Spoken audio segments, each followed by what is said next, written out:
मैं संदीप मिल साहब, एक दो चीजें, क्योंकि एक मेरे दर्शक बार बार कई तरह के उनका अपने विचार हैं। वो कह रहे हैं दया सिंह जी ने कहा है कि इस देश में केवल 5 करोड़ राम को मानने वाले हैं।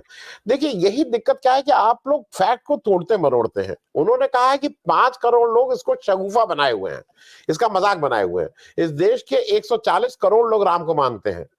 आपको मालूम नहीं कितने लोगों को पता है कि राम की बहुत सी मूर्तियां, मॉडर्न उसमें छोड़ दीजिए, मेरे घर की मूर्तियां, मैं जो ये बांधता हूं, जिसको रक्षा बोलते हैं, कलावा बोलते हैं, ये मेरे यहाँ का कोई जुलाहा आजमगढ़ या अम्बेडकर नगर का कोई मुस्लिम जुलाहा इसको बनाता है। इस मूर्तियों को, बहुत सी ज्यादा मूर्तियां तराशी जाती है मुसलमानों द्वारा। तो ये 5 करोड़ दया सिंह जी ने एक बार भी नहीं कहा। क्योंकि जो मुश्किल क्या है कि जो हम हिंदू हैं, प्रैक्टिसिंग हिंदू है, रोज पूजा करते हैं, हमारे भगवान जो हैं उनमें करुणा है, प्रेम है, भक्ति है। हमारे वो जय श्री राम, ये वॉर क्राई वाले नहीं है। हमारे राम जो हैं वो सियावर राम है, सिया राम है, जय श्री राम नहीं है, वो वॉर क्राई नहीं है।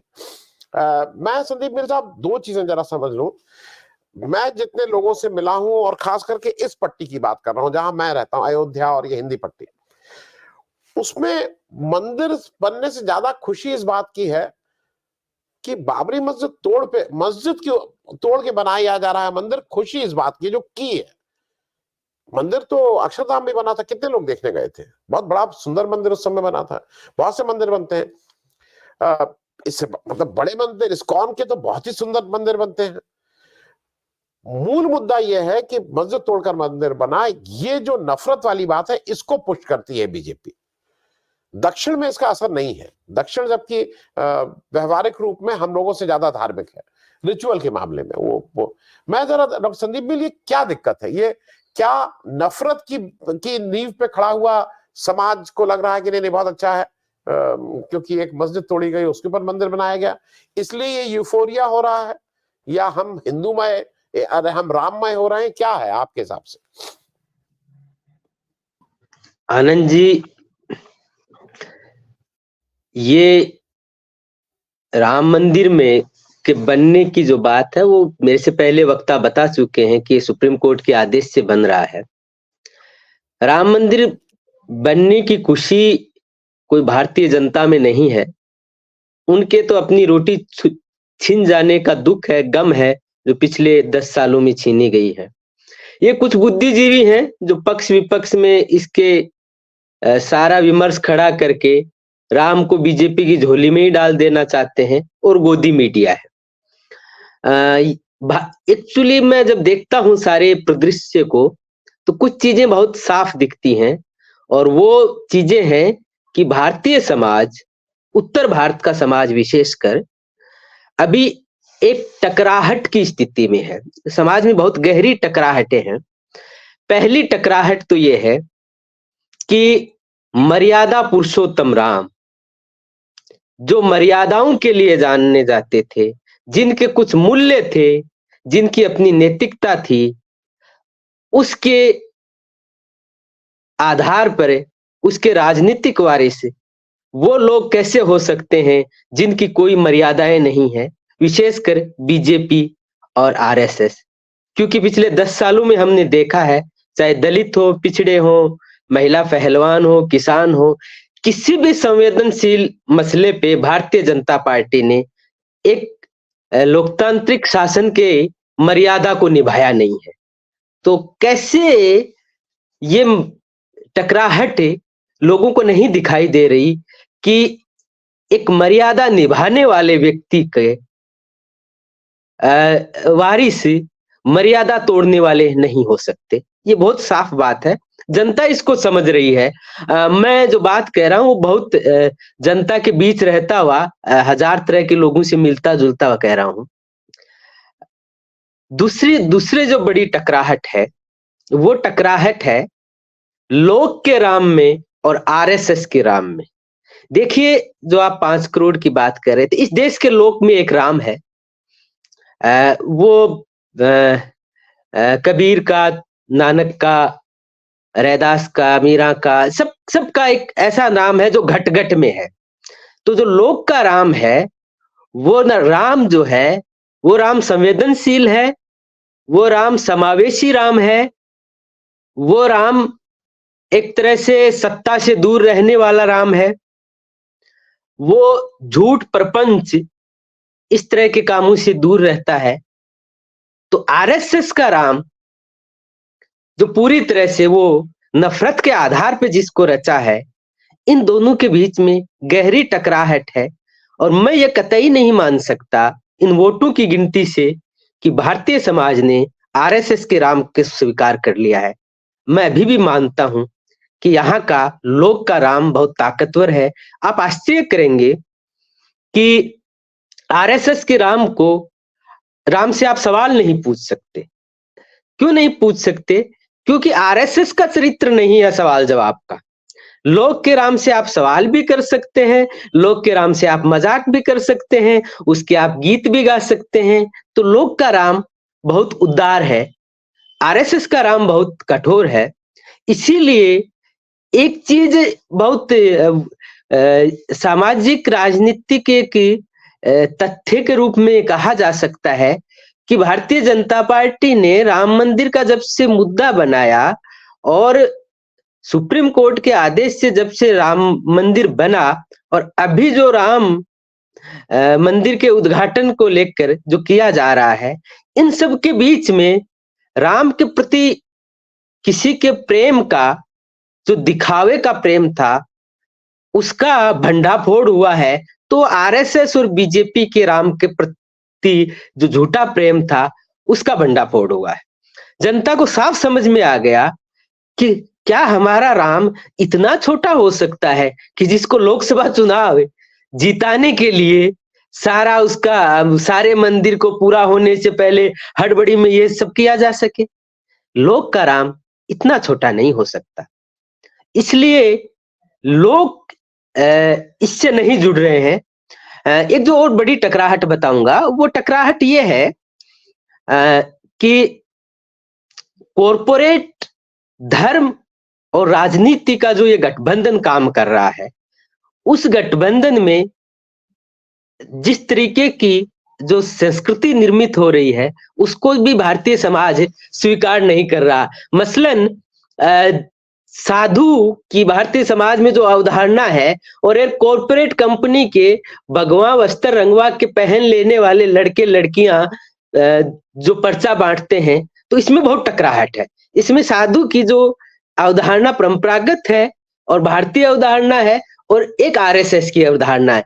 एक तो राम की और साधु की, धर्म की, आरएसएस की अवधारणा भारतीय अवधारणा नहीं है। बहुत साफ तौर पे ये बहुत ही राजनीतिक अवधारणा है जो जो जो आजकल कॉरपोरेट उसको चला रहा है। तो इसलिए उस तरह के साधु के प्रति कोई सम्मान नहीं। अब मैं एक बात बताऊं कि हमारे राजस्थान में बहुत से गांवों में साधु भिक्षा लेने के लिए आते थे, अब भी आते हैं।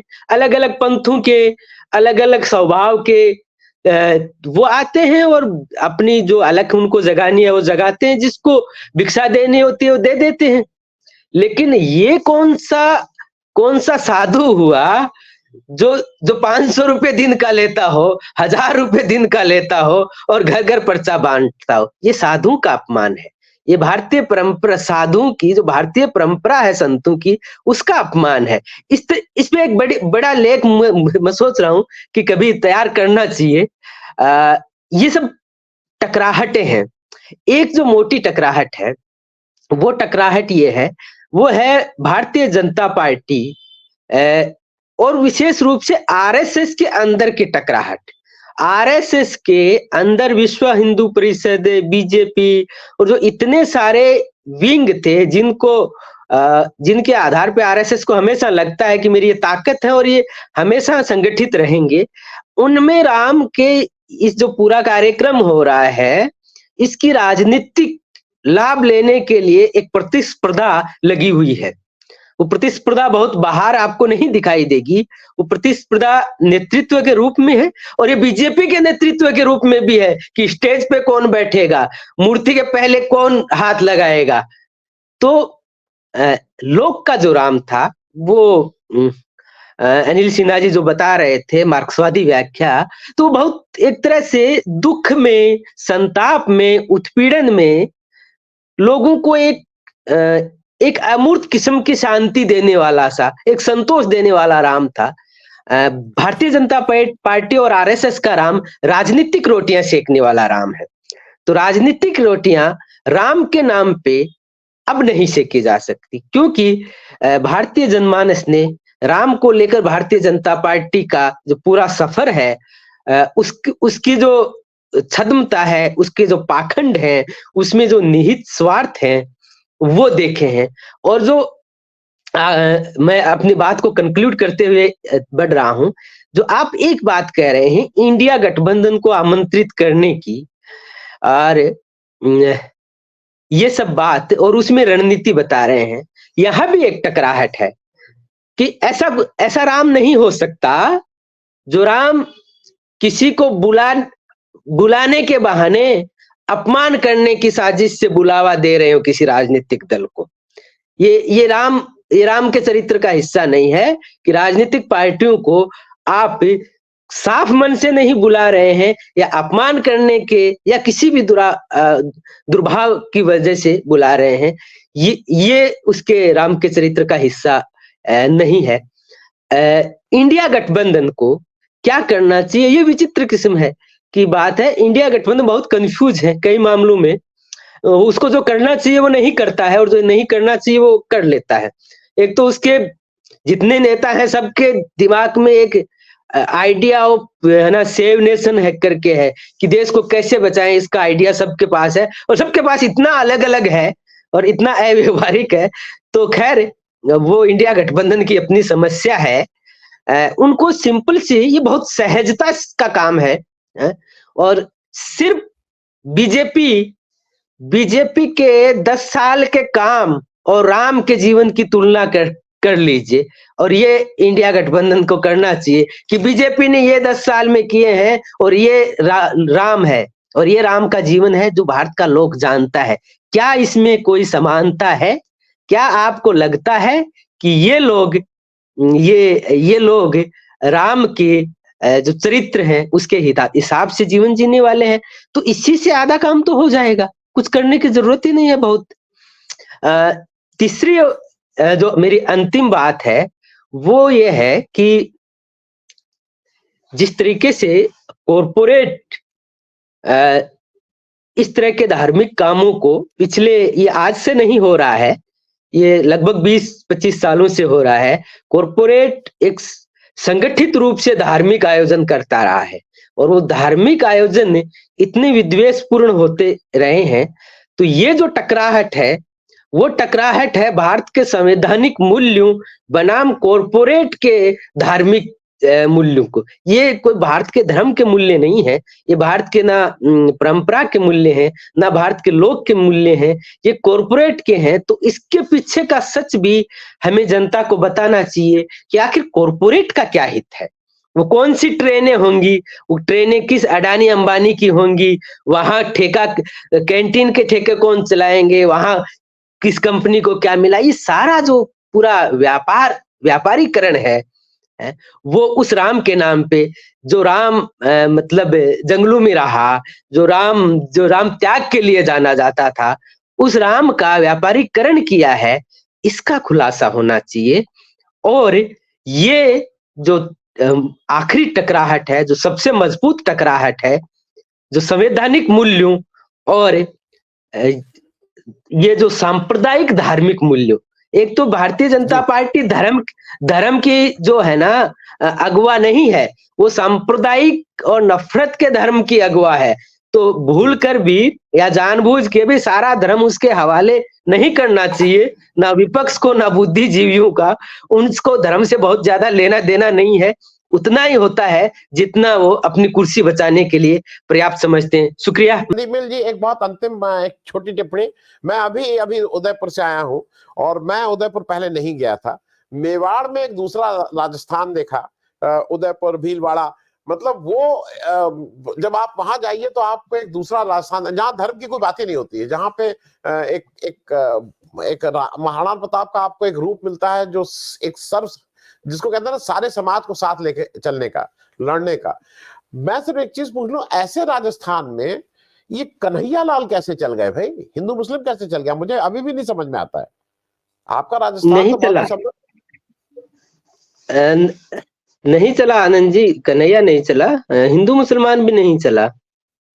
वो कांग्रेस की कमजोरियां थी। आप देखिए कितनी सीटें पीछे रही है और किस किस वजह से रही है। साफ तौर पे उन्होंने माना है कि लेफ्ट और भारतीय ट्राइबल पार्टी से उनका समझौता नहीं हुआ, वरना सरकार रिपीट कर रही थी और उन 25 से 30 लोगों की टिकट काट लेते जिनसे जनता बहुत ज्यादा नाराज थी उन मंत्रियों को, तो बीजेपी नहीं जीती है, कांग्रेस हारी है। ये बात थी। मैं तो अब लास्ट में एक बात भूल गया था, तो मैंने सोचा आपने मौका दे दिया है, फायदा उठा लेता हूँ। ये जो बीमारी है जिसकी हम सब बात कर रहे हैं, आरएसएस, तो इसका क्या है कि इसका इलाज है, और इलाज कांग्रेस और इस देश के बुद्धिजीवी बार बार भूल जाते हैं। वो इलाज, वो एक छोटा सा काढ़ा है, जड़ी बूटी है, जिसका आविष्कार महात्मा गांधी ने किया। वो धर्म के डोमेन में रह के ही किया, और मतलब इतना किया कि उस आदमी को गोडसे को मारना पड़ा। आप सोचिए, वो रास्ता है जो जिस रास्ते से नफरत की सियासत को मिटा सकते हैं। वो जो सर्वधर्म संभाव का उनका रास्ता है, ईश्वर अल्लाह तेरा नाम वाला, वो भारतीय रास्ता है और वो परखा हुआ रास्ता है, पॉजिटिव रिजल्ट है। विपक्ष को उस पर ध्यान देना चाहिए